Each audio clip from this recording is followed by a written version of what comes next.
Yeah, I'm good, thank you. Hi, Mohammed.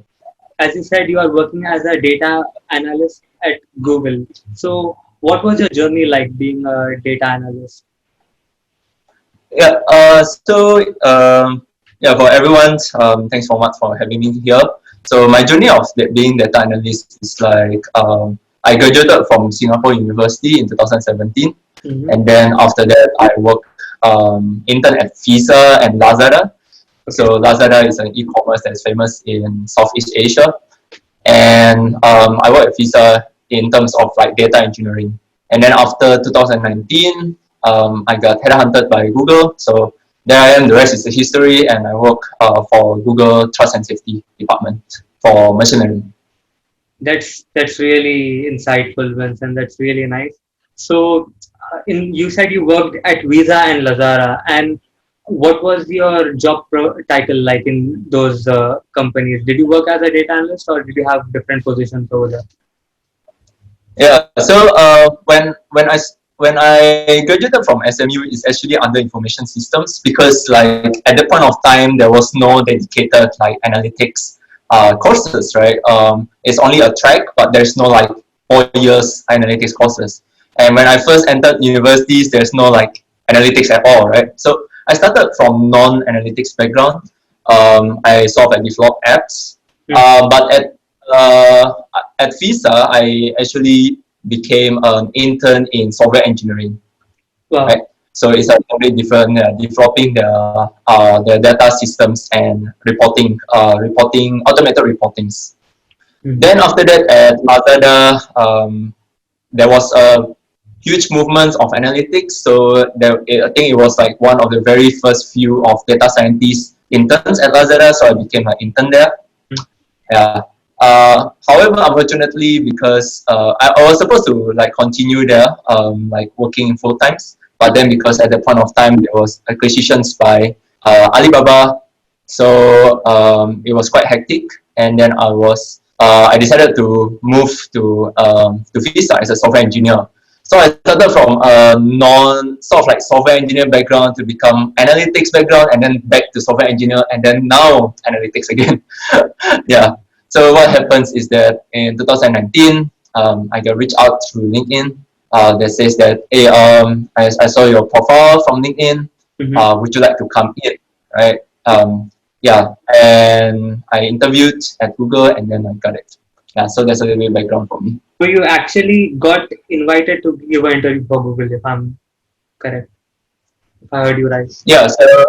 So the funny story is because that I wrote blogs about analytics when I was at Visa. So I have a quite active Mediums account that I keep like blogging on it. And because of the blogs and also the interactions with some of the readers on LinkedIn, apparently it boosts my LinkedIn SEO to the top. So when the HR from Google like reach out to me and then type data mining, and then I was the first one on top, and that's how they reach out to me. It's great you brought up the topic of LinkedIn and how LinkedIn can serve as a good career booster. We'll bring that topic again later in the podcast. So, if Yep. if you were 21 and straight out of university, how would you do it differently, Vincent? Um, Honestly, I would have to say it's a very tough moment. And the simple answer is I don't know. But if I were to give sort of a thought experiment to myself, then one thing that I will try to do is definitely try to use the time as much as possible to, apart from finding job, of course, to actually develop something that is useful for other people, right? So and possibly, of course, like trying to build your portfolios and trying to create impacts for other people, learning as much possible regarding the areas that you are interested in, and try to discover something about yourself more, right? Yeah, and apart from that, I think during the pandemic, there's a huge emphasis on mental health and family, which is why that I'm actually at Jakarta right now. I'm not at Singapore. I'm working at Google Singapore, but I'm actually at Jakarta. Partly it's because I want to be closer to my family and also to rediscover myself more. So I think during the pandemic it's very tricky. And there is no like clear cut solutions whether you can find jobs or not. But the best thing is that use whatever you can to learn about it and increase your chance and opportunities once you have once there are like more openings. Makes a lot of sense, Vincent. Makes a lot of sense. So, what is your typical day like being a data analyst doing? Most of the time you spend doing. So, is it data cleaning or is it making business reports or is it querying data from the database? Mm.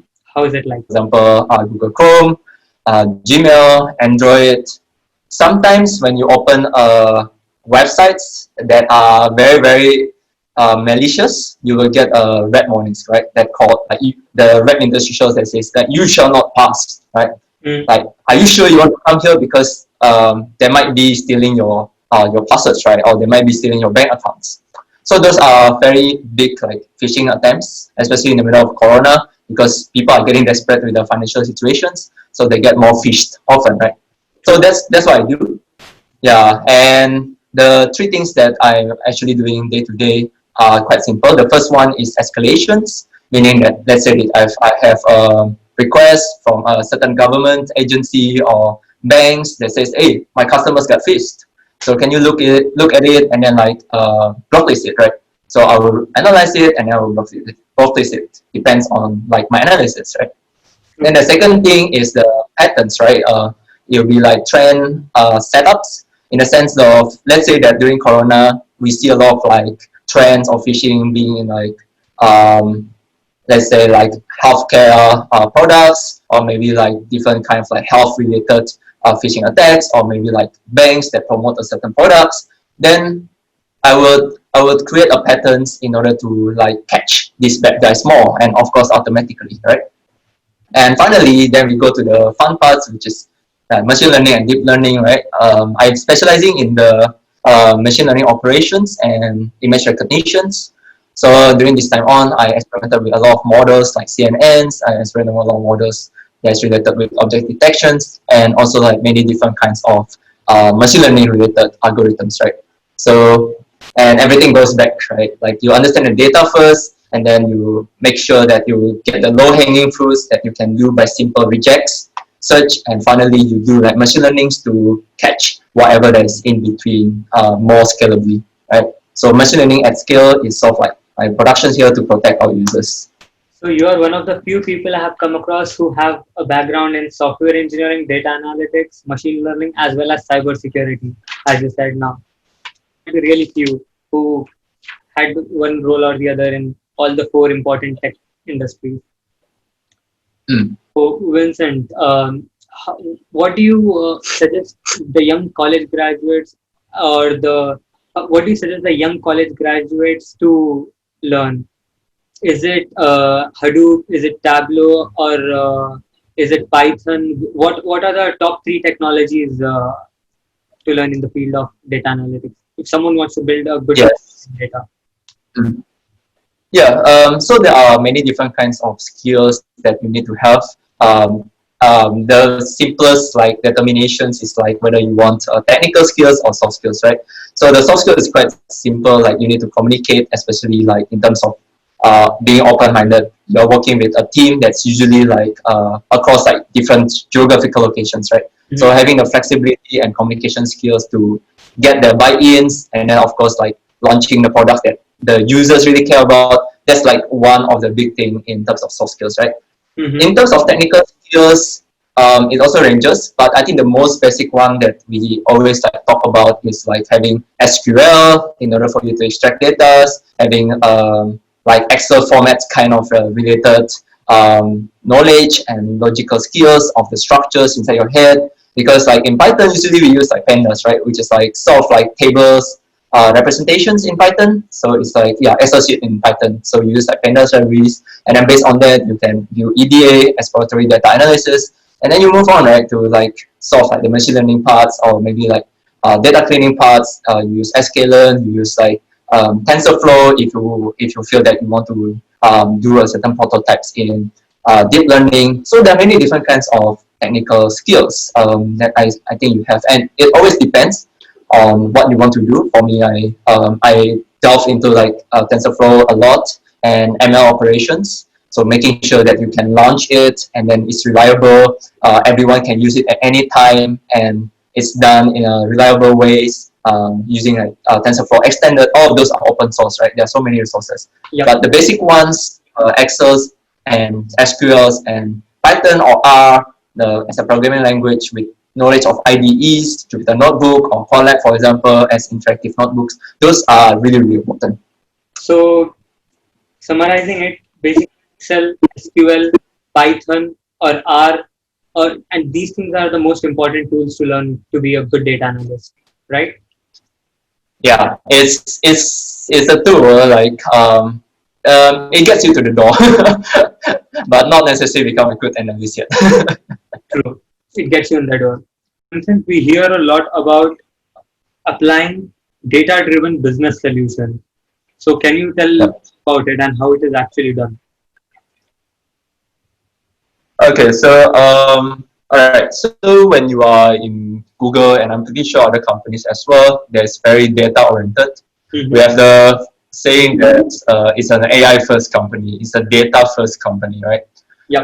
In the past, like for example, let's say Google itself, it was a mobile first company, but then quite recently it became like, right. So it's all based on data. So in the sense that whenever like, a certain situations or decision is being made, then we need to argue in terms of data whether this is a project that we need to go through with, right? For example, if I see a certain market opportunities, like, or maybe I see a certain vulnerabilities, hey, maybe we can reach out to a certain populations, or we can reach out to certain patterns. True. Don't want to go deep into specifics here because I cannot explain to you about the specifics, but let's say that it's regarding to a certain patterns, right? And to understand how we can actually start creating a prototype, start getting the bandwidth right in order to use that, I need to confirm what are the estimated impacts first, and then get the buy-ins from my stakeholders. Let's say that I finished like creating POCs using machine learning with like 10% of the samples. Then what's next, right? I need to have a buy-in from the operations team or maybe from different kind of teams to maintain the system so I can move on with other projects, right? And if I want to get in the bandwidth and buy-ins as well, then I need to have the data. So this is the importance of data in communicating your intents. And this is also the kind of important skills that you need to understand in terms of what it means to be data-driven decision making. How do you build impacts with data, right? And there's no easy way to it. There's a people aspects, there's a technical aspects, but most of the times you will need to constantly ask yourself questions about what would be the best features to find in order to suggest a certain proposal. So that's what becoming a data analyst and machine learning practitioner is like. Makes sense. Makes a lot of sense. And yeah, what do you think is the best career path to become a data analyst or a business analyst? And the second part of my question is, what is the next level after being a data analyst? Is it honing your technical skills and becoming a learning engineer, or is it becoming a product manager or a project manager for a product firm? Okay, I will start the first question first with what does it take to become data analyst, right? What kind of background skills that you have? And of course, the answers is actually depends. It depends on what the company needs. Different company with different size. I learned that they have a different JD, right? Job descriptions for the same title, right? Maybe like small company in data scientists.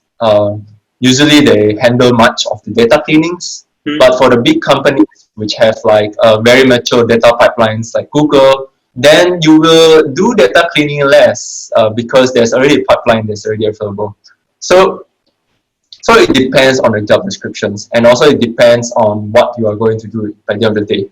But one thing that I see from my companies based on where they are coming from before they become data analysts is that it really, really diverse. Some people have become an HR and then they join to as a data analyst at Google.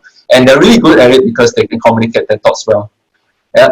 Some people join from banks. They were financial auditors, Mhm. and then they're really good at Google for data analysts because they can think in numbers really well, right? Oh, And for me, I was a software developer, and I can hack stuff. So I can become a good data analyst, data scientist, or machine learning engineer, whichever you want to call me, because I have the skills that can create these data pipelines so that other people can use. So, so it really depends. The and best thing is that just do whatever you like, and then join to the company that needs your skills. mm, Yeah, that's the first question. Second question.